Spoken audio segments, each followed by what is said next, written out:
moja kati ya vitu ambavyo navipigania sana ni kuwa mwandishi wa habari halali mwenye vyeti, sio talanta. Na watu kama mimi Oscar wako wengi sana kwenye hizi media na wanafanya vizuri na wako proper kabisa. Sasa kwa sababu hakuna program ya kubrush. Hapo nyuma ilikuwepo program ambayo mtu anaweza kupata degree hata kama ameishia darasa la 7. Ilikuwepo, kulikuwa kuna namna ambapo kuna program ambayo unapewa mitihani unafanya, ambao kuna kiongozi mkubwa kabisa sasa hivi ni mbunge na anamiliki chombo cha habari.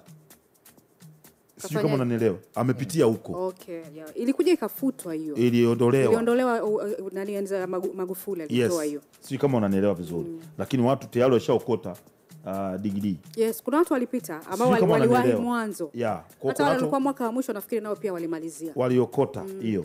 Sasa this time ili uweze kupata degree ni lazima uwe umeenda kwenye diploma kama ukufika au kufika form 6, na waliofika form 6 wana system yao unaweza wakapata, au upitie kwenye hivi vyuo vingine vya kawaida.